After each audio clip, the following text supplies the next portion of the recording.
Ассалаумағалейкум достар. Бүгін алпысық подкаст тағы да осындай жаңа студияға жаңадан енді жасап жатырмық. Бүгін бізде қонақта Қожа Ахмет дейтін бауырымыз келіп отыр. Қожа Ахмет Иманғали. Қош келдің Ақтауға. Ассалаумағалейкум баршаңызға. Рахмет жігіттер, сендерге де. Осылай шақырып сұхбаттасып, менің де бұл алғашқы подкастым. Сендерге бірінші рет келіп тұрсың. Бұған дейін Сулада болды, ол бірақ андай қысқа 6 минут Дала қырандардың несімен болған болады. Подкаст емес даже. Сұхбат па? Сұхбат болғанда жаңағыдай Дала қырандарының несімен шығарылған нәрсе ғой. Ақтауға неге келдің? Ақтауға осы бүгін болатын найза турниріне келдім. Біздің залдан Әділет Қошқар деген жігіт төбелеседі. Біздің Тақтай тимнен соған секундант болып қасында көмектесіп бүгін тәжікстандық жігітпен шығады. Настрой қалай? Настрой боевой, жақсы, сбор өтіп келді, дайындалды өзіміздің залда да.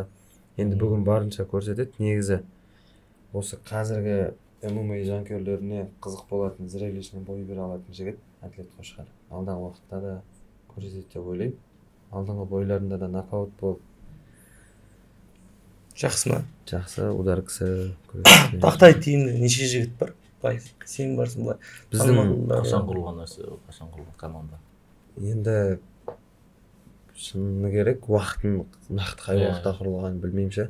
Өйткені өзім Тақтай тимға 2022 қателеспесем сол уақыттарда келдім. Біздің залда қазір негізі Тақтай тим өзі жас клуб қой. Бізде профессионал боецтарда да барлығы жас жігіттер. Сол бізде ең үлкені Әлшер Ғабдуллин, білетін шығарсыздар, октагонда. Біздің үлкен ағамыз бізге де жол көрсетіп, сөйтіп отырады. Ең үлкен Әлшер аға, қателеспесем жасы. Одан кейін Шермұрат Қалилов, октагонда чемпион болған ағамыз. Арген, мен, тағы да бізден кейін жас жігіттер бар. Жас буындар өсіп келе жатқан, үлкен үміт күттіретін. Кеше бұрынғы жаңа октагонның чемпионы болған. Ол қазір бапкер. Қасым аға, Қасым Әнуарбек ағам. Ол бірақ үш тренермен бірге бапкер бізде. Уже аяқтады ол. Жалпы Тақтай тренер ма? Басты тренер. Біздің негізі аты ма? Жоқ, басты тренеріміз Василий Тақтай. Бірақ енді қазіргі уақытта ол кісінің жұмысы көп қой. Өзінде отбасы бар деген сияқты жұмыстары да бар. Сол сияқты қазір бізде бапкерлікке біздің қазір профессиональный спортшылар бар ғой, біздің боецтар. Бізге отдельно Әлшер Ғабдуллин ағамызды қойып, қазіргі таңда сол ағамыздың баптауымен дайындалып жатыр. И любительский группаға Асмағай, Қасым Әнуарбек. Жаңағы Тақтай тим деген шығады. Ол неге Дала қырандарына қатысы бар ма? Қалай бір-бірі? Дала қырандарына негізі қатысы жоқ. Біз өзіміз залдағы боец балдар сол Дала қырандарына норматив тапсырып кіргенбіз. Дала қырандары жастар қоғамдық бірлестігі, ол сол спортсмендерді жинап нашақорлыққа, тағы суррогат, спиртной, тағы да қоғамдық істер ғой. Сол жаққа кіргенбіз. Солармен бірігіп, уже біраз уақыт болды, сосын бірігіп кеткенбіз да, екеуі бірге сияқты. Демеуші болмас сіздерге сонда? Демеуші де болады, басқа жағынан да қолдайды сонда. Осының Ақтау келген Тақтай тим, Тақтай, Василий Тақтай көмектеседі ғой да сонда? Әрине, балдарға да қаржылай жағынан. Қаржылай жағынан болсын, барлық жағынан болсын. Қолынан келгенше, Алла разы болсын, рахмет ол кісіге де. Қолынан келгенше. Өзіңнің былай қалай бастадың карьераңды былай айтып өтсең? Мен шыны керек, қай жақтыкісің? мен өзім Қызылорда облысы Жалағаш ауданы Шаменов ауылында дүниеге келгем 2001 жылға. Өзім Иманғалилер әулетінде дүниеге келдім. Отбасым шағын ғана. Әкем есімі Нұрбек, анам аты Мөлдір. 2001 жылы дүниеге келдім. Өзім қазір 6 ағайындымын. 4 ұл, 2 қарындасым бар. Мен үйде екіншісімін. Мектепке барар кезде ата-анам Қызылорда облысына, Қызылорданың өзіне көшіп келген. Сол уақыттарда Қызылордада тұрдық. Кішкентай кезімде сол жақта достарыммен, жігіттермен еріп, спорттарға барасын. Енді шыны керек, қатыспаған спортым жоқ. Бәріне. Сен базаң күрес па? База шын бетен, онда база мен нақтыланып, бір результат көрсеткен спортым жоқ. Өзінің қызығушылығы жаңағы тік тұрып айтқасы ба? Может результат сол көшеде берген шығармыз десек. Өзімізде Қызылордада не ең шулы район бар, Шанхай деген. Сол районда өскен. Шанхайда өскенсің ба? Иә, Шанхай. Біз жақта енді көп болды, мектепте болсын. Әлі де бар. Жоқ, қазір жоқ та енді сол базам деймін да. Қазір Астанада тұрасың ғой? Қазір иә, келіншегіммен осы 2 жыл бұрын отау құрдым. Қазір келіншегіммен Астанада тұрамын. Ата-анам бірақ әлі Қызылордада. Қасымда қазір Айдын Иманғали. Туған інім бұл да қасымда. Бізге қазір біздің залда жаңа тақтай тема қайта оралайын тақырыпқа. Біздің профпоездер бар ғой. Сырттан келген, ауылдан келген. Егер нақты қатсам, дальнейшем шығам, результат көрсетем, түзу жүрем, былай левый жолдарға кет қалмайын деген сияқты нақты жігіт болып, біздің бапкеріміз Василий Тақтайдың көзіне түссең, бізді қолдап отқан қазіргі уақытта Джемпайр дейтін гостиница бар. Біздің Қызылорда Абай Астанада. Сол жаққа ағай жатқызады, сенің 3 мезгіл тамағың, сол гостиницада тұрасың, киіміңді жуып береді. Сонда жақсы өте бір жақсы условия жасалған. Өйткені мен бойдақ кезімде де ол жақта тұрғам. Гостиницада ма? Иә, гостиницада күшті ғой. Иә, рахат. Сенің ол жерде жұмысың тек жаттығасың. Стипендияны дала қырандарына аласың. Сен барып келу проездың қыдырып тұрсаң, олардың система алып тастырған. Иә, күшті. Енді ағайға бары сол үшін ғой. Рахмет. Ағай алтын. Сондықтан да былай өзіне ақшаны баспайды ғой. Иә. Сондықтан да барлығы ішкі индустрияда, сыртқысы да барлығы Тақтайды мойындайды ғой. Иә. Енді хейтерлер де болады. Олар да болмайды ғой. Анау деп айтатын. Бәрінде бар шығар, бірақ Тақтайды аз шығар, сол ішінде. Иә. Жақсы көреді. 66-тансың ғой. Иә, мен қазір уақытта 66-дамын. 66-ға ауырлау сияқтысың. Негізі жас өскесін кішкене кетіп батыр ғой. Иә, қазір 23-темін, 24-ке там. Көрем алда уақытта осы ағаймен де ақылдасқам, ағайда осы бір салмақты точкасын қойып алайық дейді. Поясын алып, алғашта сосын алдағы уақытта сол ағайлармен ақылдасып көрем ғой. Неге 70-ге ауысуға ниет бар. Бұл 66-ға қиын. 77-ге де көресің шахматтың. Кеше Қытайдан келген бауырымыз бар ғой, айтып жатыр ғой, екеуміз Қобылан. Ол да 66 ғой. Ол да ірі кәдімгі. Иә, ірі 66. Ол да сен қанша килограмм қуасың? Мен 14 қуамын. 14? Ол да сен екен, сенен сәл деумен шығар онда. Жоқ, 80 жоқ. Сондай ғой. Сондай ғой. Ірі екен, мен де ол жігітті кеше көрдім бірінші рет. Ол да көреді. Бедет, мына жігіт танисың ба деймін ғой, сен тұрсың ана жерде. Былай сөйлесіп жатсыңдар, бізде қазір мықты деймін ғой. Перспективный болашағы бар жауынгер деп айтып жатырмын ғой. Содан кейін танимын дейді да, сен де олай танимын дейді. Содан былай түрін көрдім, шапқатқа ұқсайды дейді да. Иә, шапқатқа ұқсайды. Сол айтып еді. Кейбір жерлерде мысалы қыдырып жүресің отбасымен. Кейбір үлкен кісілер жастан ажыратады ғой. Шафкат емесің, болмаса қожасың Шафкат. Үлкен кісілерге, ой, Шафкат. Айтасың, аға, ассалаумағалейкум, бірақ мен Шафкат емеспін. Енді жақсы кісі ғой. Сол кісілердің жолын берсін, енді не болса да. Жаман кісіге ұқсатып жатқан жоқ. Бастысы. Салауат, сен фокустарын қарап қойып отыршы, да? Фокустары реттестіріп, соқ қолы мүмкін. Шафкатқа ұқсайды деп отыр да. Ертең менше былай да, анализі қарап отырасың, сен енді нөлікпен келе жатсың ғой. Шафкатта да сондай, сен рассың, сен командаң Тақтай, бәрі Аллаға шүкір сенде жақсы кетер, тек травма болмаса Құдай сақтасын. Тақтай командасың, ол кісі дейтін былай ұстап отырады ғой, былай жан жаққа шығартпайды. Өзің Қызылордадан қазақи жерде тудың. Содан кейін менеджерім Нұруддин ағай, Қазақстандағы топ менеджер ғой. Бәрі шүкір. Барлығы жақсы келе жатыр да. Енді бұйырса ертең UFC-ге жоғарыда басқа лигаларға шықсаң, осы түрің Шафкатқа ұқсайды деп те. Кәдімгі менше көп не береді. Олар кілең сондай не іздеп отырады ғой. Сондай негізге алып дегенде медиадан. Бұрын ана Хабибке ұқсайды деп бір жігіт шығарды ғой. Нурулла Али. Иә. Сол видеоны қай жылы біраз уақыт бұрын көргем. Еще сол видеоны қайта көргем ғой, шынымен ұқсай ма деп ше. Содан именно осындай подкастта айтады, мен ұқсатады, келеді, Хабибсің ба деп, жоқ деп айтады. Сол видеоны қайта көргем ғой, иногда ойланамын ғой. мен сол үйден көп қорқойды қойдым-ау деп қазір өзіме келеді ол жігіт былай простой боецқа ол Хабиб сияқты емес. сол арқылы өзінің медиасын көтеріп алды да. қазір UFC-да біз Қазақстанда жатқан біз танып отырық қой, былай қарап отырсаң айдалада тәжік қой, онда ештеңе жармағанда тәжік қой. Тәжіктер мықты да. қазір енді алдында бір тәжік Дановойтқа тек сұрақ қойып отырып білесің ба? ол жігіт бір ұтылып қалды. Жоқ, соның өзі мүмкіндігі алды ғой. Қаншама пабликтар салып кетті. Біз асу қалай келді мысалы. М1, Fight Nights барлығынан айызда бір түгенде төбелес. Алғаш бір айтқаннан кейін төбелес. енді өзі жолын көрдің ба? FC өзі көрсетіп тұр ғой, вот осылай кетесің. Сенің мүмкіндігің медиаң болса аламыз деген сияқты мағынада айтты. Қазір енді былай ғой сосын енді Нұрадин ағаларды да жаңа айттым ғой.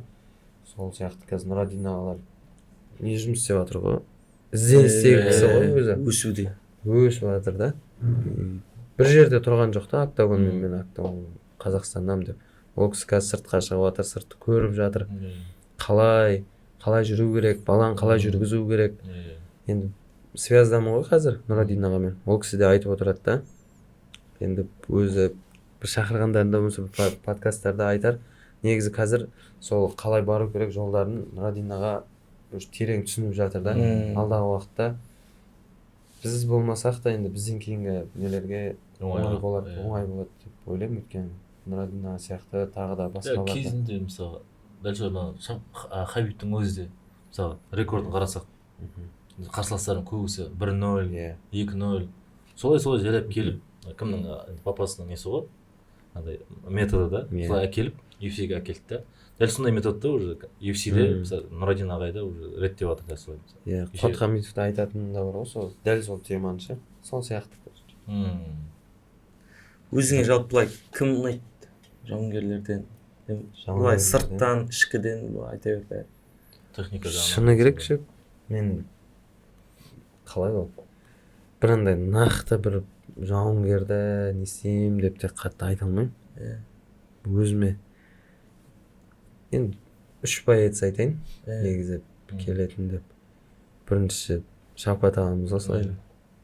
Шавкат, одан кейін Хамзат ұнайды. Енді кезіндегісімен қазір Хамзат өте өз бір нелерін бәрін өзгерткен ғой. Одан кейін бар Әліби Ыдырыс бар, өзінің ұстауы, төбелесі де жекпе-жек Әліби Ыдырыс ағамыз ғой. Одан кейін Юсуф Раисовтан мысалы. Сол боецтер жақсы да. Сол өзі әңгімелерінде медиа жағынан көп өзін дамытып жатқан, сөйлеу жағынан. Солай бауырап отыр. Юсуф Раисовтікі мен кімдікі ұқсайды да? Әлібидікі кішкене жобасы ұқсайды, анандай не? Жай сөздің арасында сөзбен көтереді да? Сөзбен біреуді не істеп шығып маймыл болып, артық сөйлеп қойып, бірдеңе деп артық не істемейді да, например, қазір біреуді талқылап, анау деп, мынау деп артық айтып қоймай, өздерінің қарапайымдылықпен да, былайына қарап тұрсаң, Юсуф Раисовтың каждый нелері шығып кетеді оған, подкасттарын қиып. Бүкіл несі қарапайым. Мысалы, үйдің тіршілігінен алынған, әкесі қандай тәрбие берді, спортта қалай, мектепте қалай, анау, сол сияқты қарапайым нәрселерді бәрі. Негізі қарапайым халық болса бізде де қолдайтын несі. Соларға сол қызық та, жастарға да сол қызық. Сондай қарапайым сөздермен баурап алады да негізі. Оған не керек сияқты? Адам өзінің былай талант елеу келу керек сияқты. Былай жасанды естіледі ғой. Көп жауынгерлерде сондай дейді да. Жасанды патриотизм. Мысалы, Әлібиде ондай жоқ. Кәдімгідей адам біледі ғой, шынайы айтып жатады, мен баяғы өзінің ішінен шығып жатқан сөздер. Жүрген жігіттерім деп айтады. Яғни вақтыда жүрген жігіттерім деген сияқты. Солаймен жүрген мықты ғой. Көргенмін Әліби ағамыздың просто электрик болғанын, қалай келгенін, спорт жұмысын қалай тастаған. Енді ағамыз ғой, ол кісілерді зерттейсің, қалай келген барлығын көріп. Жауынгерлерді кім... Енді сен 66-тасың ғой. 66-та сүндет кетті кеше 61-ден. Сосын өзбек жігіт бар. Тимур Қуаныш қазір сол. кеше Басқа Данияр салған. жеңді оңғар. Данияр оңғар, иә. алпыс алты не болып жатыр, бүйтіп жатсыңдар Қаша болып жатыр. Негізінде былайынан сосын мен барлығын араласам. Тимурмен сборда болғам, Даниярмен сборда болғам. Сүндетпен де қатынас жақсы да. Білмеймін қалай болатынын. Нұрадинаға залдағылармен ақылдасып Ондай жағынан қалай жалпы Нұрадинаға бір төбелестіру жағынан? Сондай. Сосын бір несі Сүндетпен де, Тимурмен де, менмен де жұмыс істейтін менеджермін сол Нұрадинаға. Ол қалай ертең төбелестіре ала ма? Иә, сол еще барлығымыз ол кісінің де мақсатын сыртқа шығарам деп отқан балдар ғой. Оларды осы жақта жүріп төбелестіріп қоймай, білмеймін енді. Төбелестіргісі келе ма, келмей ме. Ол кісілер өздері шешеді. Ана кімнің айтқаны бірақ саған бәрімізге берсе төбелесесің. Берсе төбелесесің ғой. Жоқ. Төбелеспеймін, мен төбелеспеймін деп қашпайсың. Саяттың айтатын ой емес пе жаңағы өзінің. Осы жерден мықтысы шығып, Иә. біреу кеткен солай кеткен деп та. Ол жағын сол Нұрадинағылар шешеді ғой, енді біз кім береді, сонымен шығасың. Жоқ демейсің ғой. Олар да жоқ демейді, біз де жоқ демейсің. Күлің, Қазір салмақта өзбекте Сардор. Сардор кетіп қалды дейді. Кетіп қалды. Білмеймін бірақ нақтысын. Құдай берген. Қазір чемпион болып тұр қазір. Кім чемпион болды? Сардор деп өзбек. Жоқ. Вакантный Әлі ресми официально айтылған жоқ та? Айтылған жоқ ресми түрде. Көбінде өзбектермен. Енді салмақта да адамдар аз сияқты. Біздің 66-та ма? Ростер аз, көбіне танымал емес деді. Бір-бірін жеңген, мысалы, Сардордың өзі жаңа кеше Рустам беді. Тимурмен шыққан ба соңғы бай? Қырғыз жігіт па? Тақырбас? Қырғыз жігіт, иә. Сонымен шыққан. Сол бір салмақ қой, бүйтіп айналып осында бәрі. Сол Надыр бар. Надирмен мені қойғысы келеді. Сондай сияқты ол бірақ Сүндеттен жеңілген. Анау мен аны қойғысы келеді. Анау анадан жеңілген. Бірақ көп қазақ болып қалып тұр жаңа. Мықты қазақтар жиналып қалды бір жерге. 70-ке кетіп қалайын ба деп қоясың. Ана жақта саят бар. Бірақ қазақ па ладно. Кеше пресс-конференция болып жатыр ғой. Октагон. Саят жаңа кім? Барзоев пе? Бозор. Достан. Иә, Достан Бозор. Достан. Сол айтып отыр, анау берген жоқ дейді, но былай дейді деді. Сол кезде кім? Нұрсұлтан бар ғой? Нұрсұлтан. Айтып отыр. Сол кезде меніңше сол былай да Нұрдин ағамыз да Саятты да бүйтіп бермейді сияқты ма, қалай ойлайсың? Достан Бозор тастап кетті. Енді кіммен Али Ходжаевпен шығарғысы келіп отыр. Иә. Сентябрьде шығады ғой 24. Екеуі шығады бұйыртса 70-сінші екен. 79-ы. Бірақ өзбек жігіттерді былай айта береді негізі, көп байқаймын. Бүйтіп жатыр, сөйтіп жатыр, маған бермейді дейді де, бірақ тура қағазға былай менеджерлер хабарласқан кезде жоқ шықпаймын деп айтады да, былай публикаға мен шығамын айран. Ондайлар көп та. Аттарын атамай қойын. Мен бірақ көргем, маған да көзіммен де көрсеткен. Бірақ аттарын атамай қойын. Кеше шыққан Кечегиннің қарсыласы да сондай емес пе? Бразилец па? Жоқ, Кечегиннің өзбек қарсыласы бар ғой. Уже екі рет шығу керек болған алдында, иә. Соңғы біз турнирде де. Былай енді ол күр болып тұр. О жағы, иә, ана сөздері айтылды, біраз не істелді одан кейін. Жекпе-жек кейін уақытта уже бүйтіп шықпай қалыпты. Ең легендасы Кечегин сияқты да, октагондікі. Кечегиннің негізі контрактісі бітіп кету керек болған ба, сондай үстін жаңа ғана кім еді? Шохасанбек. Иә, Шохасанбек. Ана не ғой, Дагестанс па шешен ба, сонымен төбелескен бе еді? Жоқ. Ташкентте шығу керек болған өзбек. Иә. Негізі Кечегин кету керек болған. Сосын анаумен қоямыз деп тағалық болған, одан кейін тағалық болған. Жаңағы өзбек жігіт шықпай қалып жүр ғой, сондай нелер болып жатыр деген. Үлкен жекпе-жек болатын сияқты бұл дейтінде өзбек. Иә, жақсы ғой, бірақ білмеймін, ана жерде өзі фаворит. Ja, фаворит жағынан емес, былай медиа жағынан. Медиа жағынан. Жалпы кез келген Өзбекстанның рекорды 1-0, 2-0. Кез келген боецін алып қараш, медиа жағы кәдімгідей. Біздің кімдер мысалы Олжас Есқараев ағамызды алайық та. Біздің енді қанша уақыттан бері келе жатқан кісі ғой. Сұрасаң, білмейді, еще инстаграмдардан да қатты не істемейді да. Ал ана жақта 1-0 болсын, 2-0 болсын. Масвидың өзі де сондай. Өзбек бірақ қырғыз ғой. Қырғыздар да, тәжіктер де біліп алғанда жоқ қырғыздарды көп қой жауынгерлер қырғыздарды көп андай қатты шулатпаса не істемейді танымал емес қырғыздар дейтін жетеді любой лигада шыңында тұрған қазір өзбектер шығар оларға енді келіп жатыр ғой баяғыда бізде де сөйтіп алатын еді ғой нелерді орыстар иә мына қазіргі UFC-дің өзі де кеше UFC Евразияның өзі өзбекше жазды ғой мына асуды да асу алға деп ол тек пост салды ғой пост салса иә мына былайға келісесіңдер ма Өзбекстан бола тұрады октагон лигасы Өзбекстан топ 1 ғой енді шыны керек көп жанкүйерлер сол жақтан біздің Қазақстанға қарағанда Өзбекстан көп қарайды Тәжікстан көп қарайды деген сияқты Орта Азия ғой октагон лигасы өзбектер қазіргі таңда былай жеңіске жетіп футболдан әлем чемпионатына шықты сосын кешегі олимпиададан бес алтыны бар бокстан дзюдодан ана қызы бар бокстан барлығы ММА-ден уже қазір жарып жатыр жақсылар болып жатыр да осы кеше осы нені тоқтату былай қазақтардан озып жатыр ғой енді көршілес болғасын оларды да бәсеке болады олар енді алда озып жатыр спорттан кеше Рамазан Теміровке байланысты дейді да жаңағы асуға шығып жатқан кезде өзбектер жеңіліп қалуы мүмкін болғасын кішкене сондай бір құйтырқылыққа барды дейді да Рамазан Теміров дейтін Өзбекстан қазір беткеұстар жауынгерлері ғой пикта тұр ғой енді барлығы Рамазан деп тұр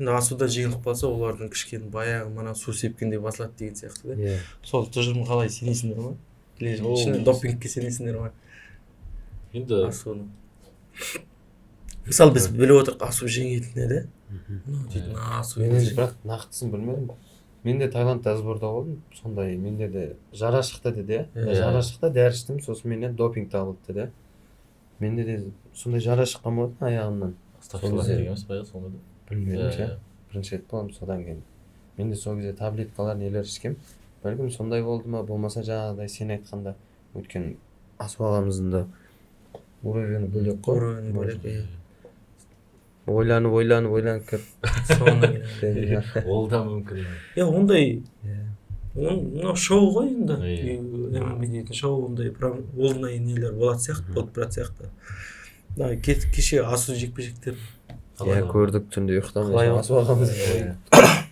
зорға көрдім мен дейтін түнде қарсылас қай Перул 24-те мен 24-те қатты екен ана несі бірақ сонда да асу ағамыз ана жерде деңгейді көрсетті деп ойлаймын бәрібір күрес болсын асу ағамыз ана жерде күрес көп болды да бірақ мен бір байқағаным стойкадан да асу ағамыз ұрып жатты негізі бойға жоспар сондай болды ма білмеймін жоқ енді бір жағынан не бар ғой айта кететін жайт қысқа мерзімде қабылдаған оған дейін ол Рамазан Теміровке дайындалды анау ол да нетті ғой енді ол да қысқа мерзім шықты ғой ол да бар ол да асуға өйтіп дайындалған жоқ қой осыдан кейін осы жекпе-жектен кейін көбісі айтып жатыр да енді ертең бұның орнында осы қарсыластың орнында Рамазан Теміров болғанда қалай болар еді ол бұдан жоғарылау ғой деген жоғарылау ғой білмеймін бірақ біздің асу енді былай өзі мықты жауынгер ғой барлығында мықты бірақ тактикалық тұрғыда кішкене анау асуды аяққа кіретін білді ұрды тепті күтіп алды ананың бәрін көтерді ғой бәлкім зайда болған шығар соңғы ойында жеңіліп қалды ғой асу ағамыз кімнің капеге қарсы содан кейін де бәлкім әсер етті ма сосын босатқа анау келеді да стилі де капеге жүрістері мен де өзім солақай болған тұрыстары содан кейін енді мен өзім төбелес жүргеннен кейін білесің ғой психологический жағынан да сондай нелер болды ма енді оңай емес қой жеңілістен кейін қайтадан жеңіске оралу ол мықтылардың ғана қолынан келеді асу ағамыз қайта үлкен қорқыныштар болды жеңіліп қалсам тағы да деген сияқты ана жерде кеше Абу Дабиде болды Абу Дабиде қазақстандықтар қалай мен айтамын да как будто Қазақстанда болып жатқан сияқты ғой Қазақстан көп қой бізде бару біздің уақытпен де болса әдемі жақсы келді әдемі келді енді білмеймін асу аға үшін қуаныштымын ол кісі біздің тоже беткеұстар боецтардың бірі ғой негізі чемпиондыққа баратын жігіт қой оған әлі де мен сенемін өйткені капеге кішкене тактикалық тұрғыда не тұрғыда дұрыс емес болды былай асудан жекелей қалағанда капеден мықты деп ойлаймын адам болады бір ыңғайсыз болып қалады, анау нетіп қалады деген сияқты. ыңғайсыз қарсылас болып қалады. Ыңғайсыз қарсылас болып қалады. Енді төбелессе бір-екі қосып алып, ол басқа подходпен келеді деген ойда. Өйткені Асуағада чемпионский амбиция барлығы бар. Ол кісінің мен енді естисің ғой, дисциплина қалай ұстанады, режим, өзін сөйлегені де барлығы өте ұқыпты кісі. Өз орнында тұр. Бабында бір жағынан пикінде жүр ғой қазір. 31-2-де ма? 94 қой енді. 94 қой, иә. Бабында тұрған уақытта барып поезд алсаң. Соңғы сенің соңғы қарсыласың саған кішкене ыңғайсыз болған сияқты, иә? Менде де оңай жеңіп алады деп ойлап едім негізінде. Бірақ деп па? Өзінде солай болды ма? Жоқ. Мен оның соңғы бойларын көрдім. Ол еркін күштің баласын жеңіп алып Алаш Прайдта. Одан кейін ана кіммен 2 рет шығып жеңді. Асылжан Таскет па? Толмен төбелесті ғой? Асылжанмен шығып атып пақтан теуіп тоқтатса ғой. Басқа жігіт. Сосын мындай несі байқадым оның. Ол маған наоборот ыңғайсыз болатын ше. 3 раунд шаршамайды. Кез келгенмен төбелесің қара, шаршамайды. Бір темп бере береді сосын. Сеткаға қорқақтанып тұрғанымен де, бірақ ұстасқанда нелер сезіледі ше. Сосын мен де өзім бойда бір қателігімді ойлаймын. Негізі мен өзім күресе беруім керек еді. Мен өзім күресіп кеттім ғой екінші раундта. Сол кезде мен күресім жетіп тұр да барлығы. Сосын мен де қолымда осы бойға дайындалып жатқан кезде қолымда жарақат болған еді, мына қолым. Сосын 2 апта бұрын алдым, бұған покой беріп, демалдырып, жазылып қалды. Одан кейін 3 күн қалған кезде ма дайындап, вес қобатып, жай отработка істеп жатқанда Қайсар бар ғой залда. Жауғашар Қайсар. Соның басына теп қайтадан ұрып, сосын бойда шықтым. Бойда ең бірінші ударым осы, ол мен тепті ұстадым да ұрам. Сол кезде қайтадан бүйтіп қыса алмай қалам ғой. Сосын осылайынан жүрдім, короче, мына қолмен ұрам, тебем, ұрам. Арасында ұрып қоямын, ауырады, бірақ бір жағынан жақсы опытта болып тұр. Алдағы уақытта алдағы жекпе-жектерде бір осындай жағдай болып қалса төбелесуім керек болады. Ай қолым деп тоқтап қалмай. Қазір енді қалай басқа лигалардан көріп жүрген қарсыластарың бар ма? Басқа лигадан онда әрине шыққымыз келеді ғой, сыртқа барып. Ұсыныстар түсті ме? Ұсыныстар да түседі. Ағайлармен ақылдасамыз. Енді бізге салса барып шығып төбелесе бергің де келеді ғой. Бірақ біздің бапкеріміз Василий Тақтай, сен дайынсың ба оған? Соның барлығына да қарайды да. Менеджеріміз. Егер сен дайын болсаң, ағай аппарат болды, сен шыға аласың, барасың, төбелесіп бересің, жеңесің. Сол уақыттарда ғана шығарады ғой. Енді біздің де уақыт келген шығар. Қазір 7-0 болдым ғой, Аллаға шүкір. Барып шығып, жеңіліп қалып, масқара болып келгеннен толықта дайын болып, сыртқа шығып, іштен сабақтан өтіп, пісіп, сосын барып сыртқа шыққан дұрыс сияқты мағанша. Тафты көрдің бе кеше әлі шыққан? Тафты, иә. Қалай ұнады ма? Қазақшасын шығарып қойды ғой. Исатай ағамыздың несімен, аудармасымен. Иә, Әліби ағамызға қатысты нелер, бөлімдердің барлығын көрдім. Толықтай қалай не болатынын. Иә, ұнады әнешті Әліби ағамыз. Сол кісі біз үшін болеть етіп көрдік қой. Бай тафтан ұсынысы таф әдемі екен да? Иә, жақсы, өте жақсы. Аяқта жүріп. Бірақ олар неге рекордқа жазылмайды да? 5 минутта 2 раунд. Сондықтан жазылмайды да? Иә. Тең болса 3-ші раундта беремін. Тең болса 3-ші раунд, иә. Бірақ ана жер кәдімгідей енді жұлдыз неңді көтеріп алуға жақсы екен. Мысалы, кім? Әліби ағамыздың каждый бойынан шығарып отыр ғой инстаграмға жеңгеннен кейін, сол посттарын қарап көрсеңдер. Как будто бір UFC жеңген сияқты не да? UFC-да бой жеңген сияқты. Тафтың несі да уровень жақсы. Әліби ағамыз да өзін жақсы көрсетеді ғой, экранға да жақсы сөйлейді. Иә, DC-де бар. DC-де кішкене Хабибтермен болғасын менталитетін біледі ғой біздікін. Баяғыдан бері қазақ Есеңнің адамдарын таниды ғой, қалай сөйлейді, не істей керек, қандай не бар, бәрі нәрселер бар жалпы. Сол жақта болған. Жоқ, осы тафты СНГ-ден алды көп жангүйерлер. Өзбекті алды. Өзбекті алды. Өзбекті через кім? Хамзат арқылы өткен, Хамзатпен Дубайда бірге дайындалады оны бір үйдің үстінде ма жаттығу жасады ғой, сол кісі арқылы кірген деп айтады Өзбекті де. Кім болды айтпақшы, Найзаның чемпионы? Тонченко. Тонченко сен құрдасың? Иә, мен 2001. Таиландта да парға тұрамыз, жақсы. Қалай жақсы ма? Жақсы, иә, қарапайым. Ол ертегі өскен жақта болды. қарапайымнан бөлек былай несі қалай деген ғой. Навыктар. Навыктары жақсы, ударкасы барлығына белгілі деп ойлаймын, бірақ күрес жағында не бар сияқты әлі. Шикіліктер бар сияқты. Бірақ 5 раунд бірнеше рет төбелескен сияқты, жақсы не жағы. Найзада былай өзін дәлелдеп кетті ғой. Өзін дәлелдеп кетті ғой. Былай пісіп кетті да ана жаққа. Өз сосын андай харизма бәрі бар ғой. Жан жақта жүреді, Украинадан болғаннан кейін де. Сыртта жүрген адам уже андай тез өседі. Тез жетіліп, сосын не істеп тұрасың ғой, сен үйде жүре берсең, ашып боласың. аузын аңқиып тұра бересің ғой. Сол сияқты. Сыртта жүргеннен кейін олар рисковать етеді, көреді, барады. Бір жеңіледі, уже пісіп үйреніп алған да. Мысалы, соның қасында Илхом дейтін тағы бір өзбек жігіт бар. Илхом біздің Рүстем Құдайбергеновпен Уайде шыққан жаңағы құлатпысады. Ол жігіт те Өзбекстан қазір неде жүр, Айзында Қаршығамен шығуы мүмкін алдағы уақыттарда. Ол да сондай. Қырғыз жігіт те бар ғой да. Рajabali. Мықты. Ол да ЮАР университеті Жоқ, Айзында. Жоқ, оның алдында. Иә, бір Дагестан жігіттің ма шығып жеңіп алды.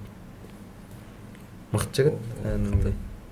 Әр жақта шашылып жүр ғой, ал қырғыздар, бірақ енді бір қазір бірігіп келе жатыр ғой, Мықтыбек арқылы Мықтыбек қазір оларға жақсы әсер етіп отыр, өйткені бүкіл мықтысы біздің енді Қазақстанда мына команда бөлек, мына команда бөлек, ол жақта профтарды әкеледі екен да, сол тауға барлығы бірге жатып, сол жақта оқу жаттығу жиынын өтіп, бір-біріне көмектесіп, қазір ауызбіршіліктер мықты болып тұр. Бірақ не жағынан нашар сияқты жаңағыдай техника жағынан, тек намыспен мінез халық қой, қырғыздарда. Қазақстанға, олар да ММА-да біздікіндей дәрежеде сияқты, бірдей сияқты өткен. Даже бізден де мықтылар да бар сияқты, өйткені біздің чемпиондарымызды келіп кезінде әлі де кейбір кезде кейбір қырғыздар келіп топ жарып кетеді дейтін әңгіме бар ғой сол. Танымайтын қырғыз келіп. Мысалы Сухров болды 61-де чемпион болады деп жүрген кезде сыртынан әкеліп бір қырғыз бала, рекордым 12-де 4 па, мен құрдасым. Шақта да Сухров жеңіп тастады. Қырғыздар негіз мен өзім анау бір Ербол Талантбекұлы деген қырғыз жігітпен шықтым ғой. 3-0 болғанда 5-те 2. Рекорды 5-те 2, бірақ ютубқа фамилиясын жасам, ол жақта андай ғой. Бізде бір өткізесің, демаласың ғой. Ол жақтан да гран-при дейтін көп болады, сол жаққа барады да төбелеседі ғой. Ол жақта көп төбелескесін пісіп алады да, андай анау-мынау қиындықтарға. Былай 5-те 2 олай опыт жоқ деп ойламаған менде бір 10-нан жоғары. Бұрыннан 66-та төлесің ғой деп? Бұрыннан 66-тан. Бұрыннан неге келі проф бастаған барлық қой. Далафайдингта 70-ке шықтым. 70 қалай өзің? Жақсы сезіндің бе? Жақсы сезіндім, андай болды. Көп қош жіберген мұға салмақ. Бүйтіп қолпаңдап, аяқсап. Қанша килограмм қоса олдың? Ойда 12 кило қоса олдым. 82 болып шықтың ба? 82 болып шықтым. Қазіргідей болып шыққан. Қолпаң кетіп жүрмін, бойда ішімдегі тамақтар сезіліп артық жеп қойған ба. Қозғалыс жағынан қалай болды? Сол ауыр болды, күресіп кеттім сосын, күресіп артынан шығып балап айтатын, әйтпесе ана жерде стойкадан ұрсам медленно кетіп бара жатыр ғой қолдарым ше. Сосын болмайды екен, сөйтіп опыт қой, барлығы солай профессионально үйренеміз ғой, тамақты қалай жеу керек. Жақсы. Сен өзің салмағыңда UFC-де Топорий шықты ғой. Қазір Волконовский. Негізі мықты жігіттердің бәрі 60-та. Қызықсан. Түнде Конорда шыққан. Жозе алды, негізі 66-та. Өз қызық салмақ. Негізі сол 66-та. Медиасы көп. Сояқта көп қарайтын негелі да, жанкерлер қызығып қарайтын. 77-те жақсы еді. Белал келді, бытшын шарды, оның артынан Мадалина келді. Медиксі, вообще төмен адамдар, оның алдында айтыр, Эдвардсы, более-менее жақсы еді. Қазір тыныштық ұстап қалды ғой. Сол. Топория, не айтасың, қалай Топория? Біз енді көрермендердің көбісі UFC қарайды. Октагонды, Найза, Алашпырайды енді. Ішінде сирек те, бірақ енді UFC қарайды ғой, соған айтып отқан Топория. Дәл 66-да Топорияны жеңеді дейтін. Жоқ па? Жоқ, онда Мовсар бар шығар. бірақ оның өзін жекпе-жекке шығып қалай болады екен. Бірақ күресетін кіммен шықты Тополя сол қыз маған. Күресетін әлі кіммен шықпады. Сол жағы да бар да сұрақ. Сонысы бар. Білмеймін, бірақ сол жекпе-жек. Күрес жақсы деп айтады ғой жаңа Мераптың өзі. Иә, грек қой. Иә. Өзі грек рим ба? Грек. Ана корпусқа ұстаса бүйтіп лақтыра береді. Онда дейтін онда. Онда жақсы болып тұр. Грек римдер сеткіде неге жақсы көрсетеді да, тұрып ұстасып қалғанда нелерде жақсы. Ана вольниктер аяққа кішкене. Менің ойымша былай вольникке қарағанда грек ММА-ге келісетін сияқты. Өйткені вольникті проходқа аяққа кіргенде ММА-ді олай кіргізбейді ғой. Бүйтіп жүгіріп, ана өз пропускать етеді, бастағыш, бүйтіп жүгіріп кетеді, киіп алады да. Сөйтіп кетеді. Сондай жағда мысалы Қайрат Ахметте грек рим, Қуатта грек рим. Олар тек денеде ұстасасың ғой, төбелесіп стойканы, сол кезде тұрып күреседі, аяққа өтпейді деген сияқты. Олардың аяқтары да мықты ғой, защитасын қойып тұрсаң аяқтарын. Негізі сол темірді қатты көтеретін, сол гректер ғой, шыдамдылығы жағы болсын, қара күш жағы болсын. Кімде сол ғой жаңа Ромерода? Жоқ, ол Вольнева. Ромерода. Кімдерді білесіз? Менше жаңа Топореяға айтайыншы. Топорея дейтін былай Конордан кейінге или Конорға жететіндей деңгейде жауынгер болатын сияқты. Бірақ ол үшін исламды жеңу керек сияқты. Ислам жеңу керек, сосын Ислам 77-те кетіп төбелеспей кетіп қалса, ол қызық емес болады. Бірақ Ислам Топореяны жеңсе, ол жай боец дейді ғой, Волконовский сияқты дейді. Ал Исламды жеңсе, ол деп Хабибтің несін жеңгенде ол. Қазіргі уақытта Хабибтің командасынан кім бар жұлдыз? Кімді жеңесін? Сен медиаң кетті. Медиадан бұрын тарихта да қалатын шығарсың осы уақыттағы ше. Өйткені Мерап Умарды жеңгеннен кейін даже әңгімелер бар ғой. Типа дагестанецтарды UFC-дің өзі қатты не істемейді деп ше. Өйткені қызық емес та. Сосын кім, например, жеңеді, олар тоқтатады, соны барынша поддерживать етеді. Бірақ кім Мерап дегенде ол да қарапайым жігіт қой, Мерап. Өзінікін өзі жасаған сияқты. Кімнің несін көрдіңдер ма? Көмектесетін бір шешен жігіт бір Хусейн Шайхаев па? Мерапқа ма? Мерапқа. Бойдан кейін подкасты бар. Біреуге берген. Ана Игорь дейтін ғама береді интервью. Сразу бойдан кейін, 1-2 күннен кейін берді, и сразу шықты. Шешен не деп білем. Хасанбет, Ержан Исламов ағамызбен шыққан. Сыңарыма, бауырыма. Сол жігіт айтады ғой. Мен өтірік еш нәрсе айтып отқан жоқпын. Мен анау сол подкастын көріп, деп таңғалғансың ғой, қарапайымдылығы күн. Сен Кавказсың ба, Кавказдың еліненсің ба? Шешен ғой, шешен емес. Ол Кавказдың барлығы. Кәдімгі көмектесе, Америкада қайда жатсың деген гостиница снимать етіп тұрып, давай біздің үйге жүр. Кеттік деп. Қасына әкеліп, көмектесіп. Омардың қасында жүретін бір балады болды, сонда өзі тартып алған. Кім ғой? Анау Перейра оғын ұстап қалатын жігіт. Аналары жас балалар ғой бір. Омардың қасында жүретін. Омардың қасында жүрді, содан кейін екеуінен. Екеуін де білем. Перейраның оғын ұстап қалған болған. Америкада тұрады. Қазір Альбияғаларында жүр ғой. Ол да енді ММА шығам деп жүр ғой. Кім Еренғайып бар ғой, Диас. Ол да кіммен Мераппен дайындалған кеше. Қазір Әлбиевлерде сояқта жүр ғой. Сояқтан. Астанадан келді. Әлби қазір қай залда? Сол Мераппен залында. Донченко барлығы сол бір залда.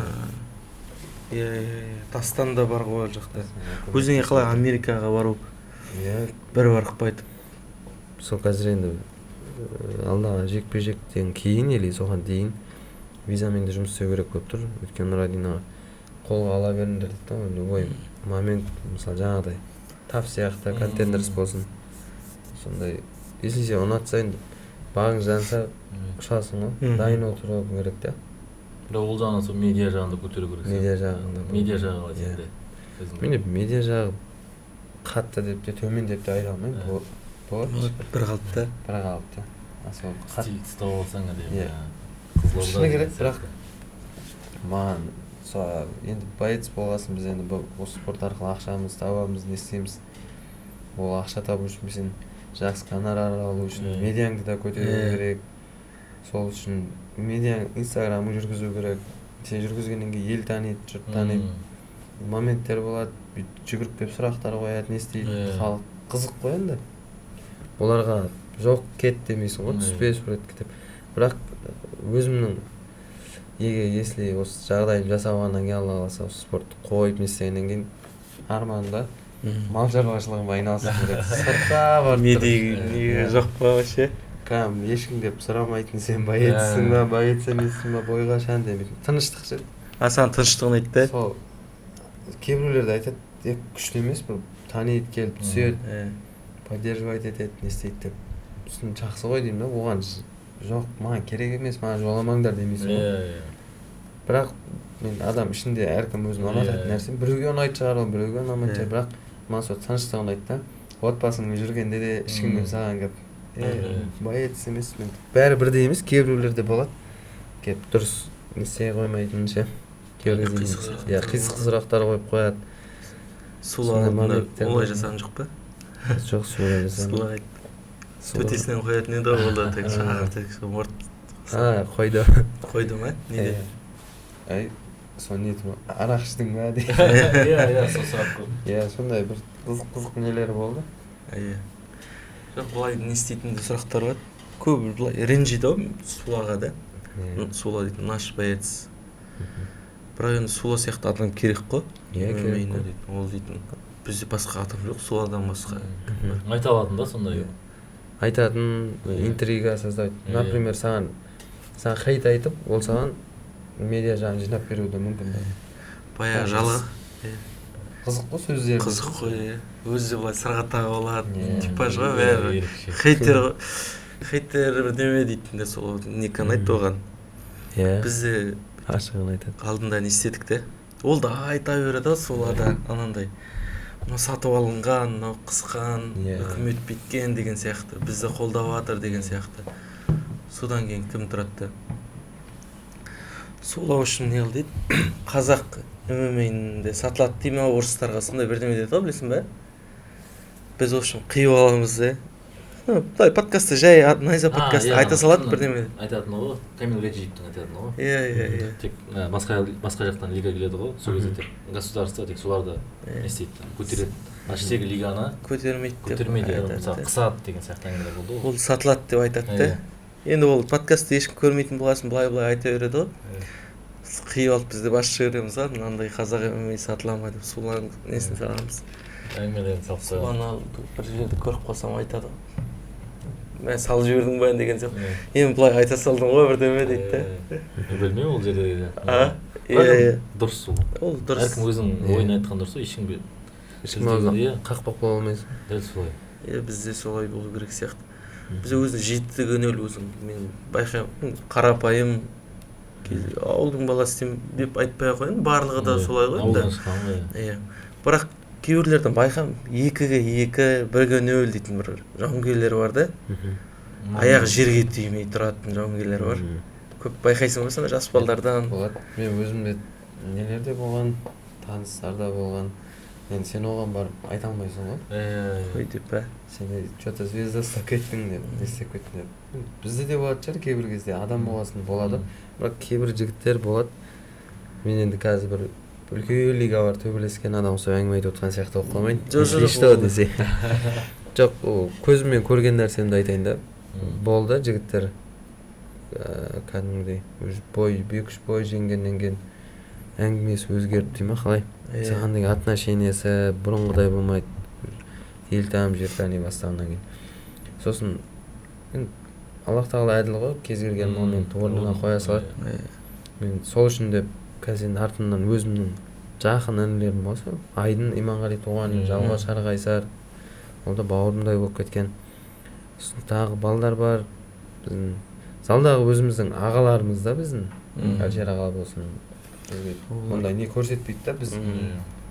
Көштің басы қандай болса, аяғы да сондай болады. Біздер содан кейін өзімізді ұстауға, мен оларға да айтам өзім інілеріме Айдындан адам. Не болса да сол қандай болдың басында, сондай болып қал деймін да. Оған сен еш нәрсен кетпейді, абыройың төгілмейді нәрсе. Біздің өзіміздің абсолютті мақсаты сол қазақ жауынгерлерін көтеру мақсатында барымызша айтқымыз келеді да. Бірақ енді ол сондай бізге қарым-қатынас танытқасын, бізде оған Иә, нейтрал қарай саламыз какой жақсы. привет такой ответ. Қойшы дей саламыз иә. Сен де еркек болғаннан кейін ішіңден намысың да болады. Қойшы, не істеймін, артына кірем ба деген сияқты. Иә, сол. Сондай моменттер болады. жоқ, артына кіргенде ол оның рекорды 7 күн өлі сенікі сияқты, или 10-ға бірдеме болса ештеңе емес. 1-ге 1 дейтін рекорд қой, 2-ге 2, 3-ге 2 дейтін рекорд. Біз енді барынша көмектесейік, бүйтейік, солай көтерейік деп бүйтіп жазамыз ғой деп. Жай былай жауап береді. Көрініп тұрады да сразу. Былай сөйлескен кезде де бүйтіп, былай бізде қазір сбор болып жатыр демеде. Қойшы дейсің. Бопты деп па? Бізде жалпы алпыс оқтың негізгі мақсаты былай енді қазақ жауынгерлерін көтеру дейді. Негізгісі бірінші мақсат олай емес. Шынын айту керек қой, олай емес. Бірінші мақсат қазақ тілі бізде. Өйткені былай алпыс оқты ашатын өзіміз былай ашқан кезде ауылдан шығып не істегесін. Бізде ақпарат барлығы орыс тілінде болды. Российский Red Fury бірдемені оқи салады біздікілер. Ал ауылдан мектептен барған бала білмейді ғой енді ол орысша. Оны оқымайды. Мына UFC туралы ақпаратты білмейді. Содан кейін біз таза UFC туралы жаздық. Бірақ қазақша жаздық. Профессионал түрде жазамыз, күнделік жаңалықта шығарады. Кішкене қазір бәсеңдеп қалды. И содан кейін ғана Қазақстан жауынгерлері жазып бастадық. Октагон, Найзаныкын. Бірақ негізгі мақсат бізде тіл. Тіл мақсат. Шыны керек. Басты сол. Біздің проблемамыз дейік па? Проблемамыз. Мен қазір Астанадамын ғой. Астананы білеміз да, север жақ. Қазақ балдарда біз енді залда жүресің, көресің, келеді қатысуға. Қазақ балдар бар, ассалаумағалейкум, қалайсың? Жөнін сұрайсың ғой. Сол уақыттарда қазақ бала можно на русском дейді. Енді менің де орысша қарық тұрғанда бүкіл үйренген орысшаңды шашасың сосын. Бірақ сол жағы обидно да. Өзіңе де қарайсың, қазақ жігіт, оның орысшасын тұрып жатсың, сыртыңнан біреу көрсе, ана жерде жүреді, біздің залда жұмыс істеп жүрген қырғызы бар, тәжігі бар, өзбегі бар. Күледі дейсің. Бетің айтпаса да күледі. Күледі сыртыңнан. Сен ана орысшасын тұрып жатсың, қиналып түсіндіресің еще. Енді өзімізде де болады, кейбір сөздердің арасына орысша нелер қосып кеткен ғой. Жоқ, ол түсінікті ғой енді, орысша болады ғой, барлық ақпараттықты неге деген сияқты. Бірақ бізде қазақ емейінде бізде көбінесе көретін қазақ тілділер ғой. Мен қаладағы орыс тілді балаларды ММА көріп, алашпырайды көріп отқан көрген жоқпын тіпті. Октагон, Найза менде де көрмейді. Сыртта жүргеннен кейін келетін де сұрайтын да қызықты шандай.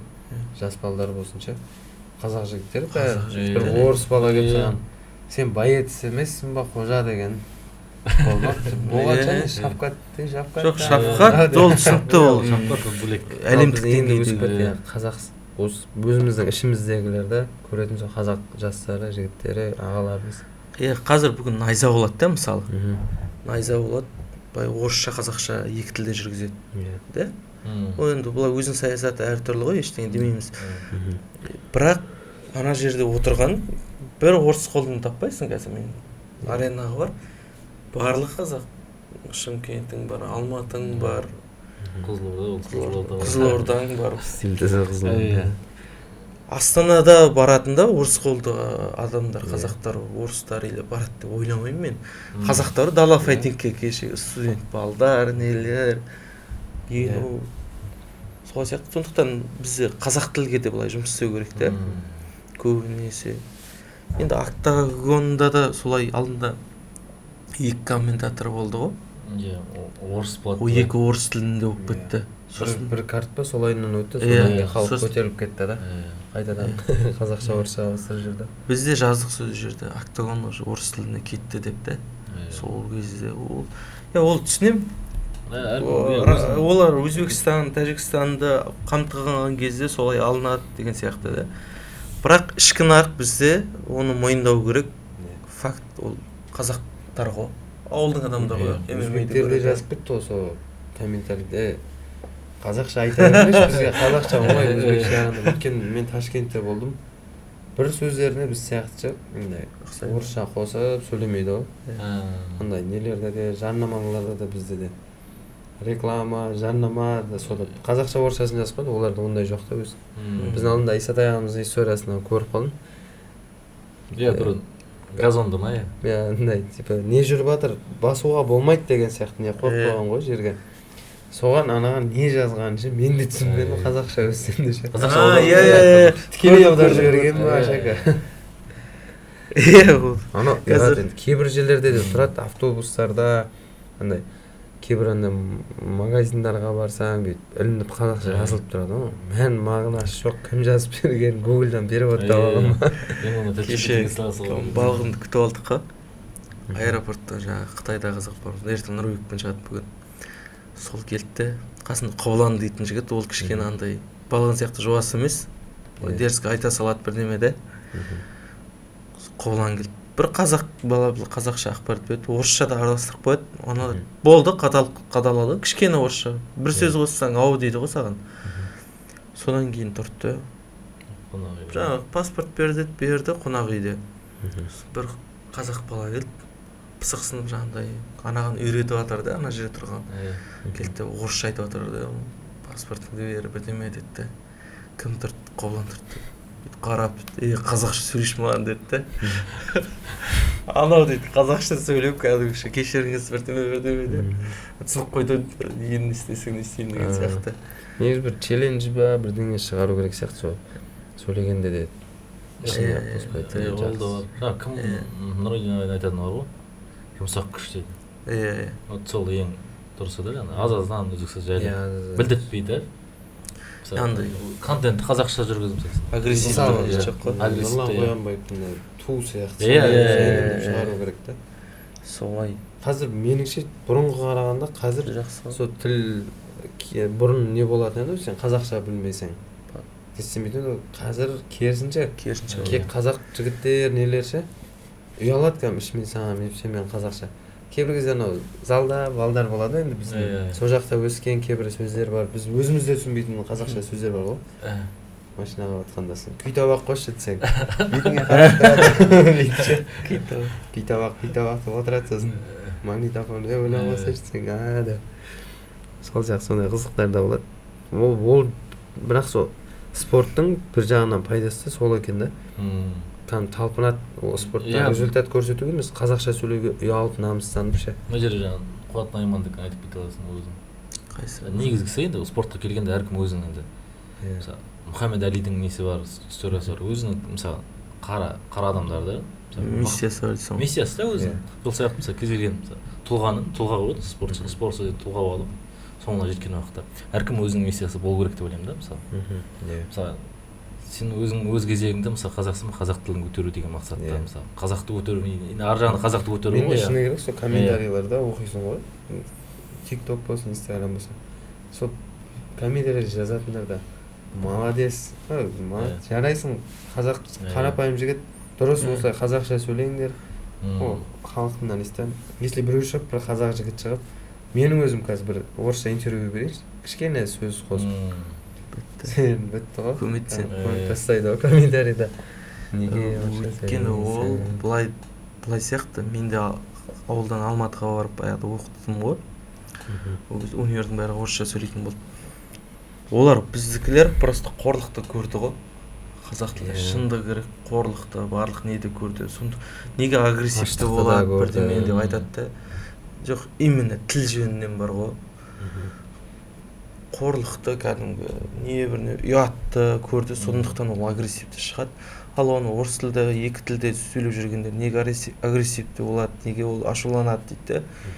Өйткені ол біздікілер әркім өзінен көрді де, орысша сөйлемей ұялып, қызарып, бір жерде позор болып отқандарын көрді, сондықтан солай айтылады. Олар ешкімге ренжіп қажет жоқ сияқты.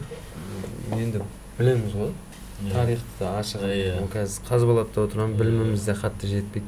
Шыны керек, сол бір ұлт қорыту үшін сол тілін ұмыт дейді, тарихын ұмыттыру керек дейді. Сол сияқты біздің де тарихымыз терең зерттелмеген, ол зерттелгенін сол кезіндегі уақыттарда КСРО-ның болсын уақытында ізденесің, қарайсың ғой, қазақ болғасын тарихын білмесең де ұят деп. Сол моменттерде кейбір жерлерде айтылады да, біздің біраз нені алып тастаған, осы бүйтіп айналдырып әкеп сол орыстарға бүйтіп айналып әкеп соларға не істей берген сияқты қойған деп ше. Негізінде басқаша дейді да. Енді сол уже мақсаты уже прекрасно да, жаңағыдай құрту үшін ұлтын, дінін, тілін. Сонымен басқа не бар айтылмаған? Айтылмаған. Не айтамыз? Біраз нәрсе айтып тастады ғой. Біраз нәрсе бар. Подкаст дейтін негізі осылай ғой, әңгіме айтып еркін деген сияқты. Не туралы қылсақ қалай? Кеше Азаттың жекпе-жегі дейді. Ол ма? Ол кеше болып кетті ма? Азат. Жоқ, айта бер. Мысалы кеше көп айтады ғой қазір. Мысалы жеңістен кейін көбі мысалы қонаққа шақырады деген. Сондай моменттер. Қонаққа шақыру уже жауынгер өзін жоғалтып алады, жауынгерді құртады, өзін жоғалтып алады. Бұл жағына қалай сен өзің? Жақсы ма жалпы?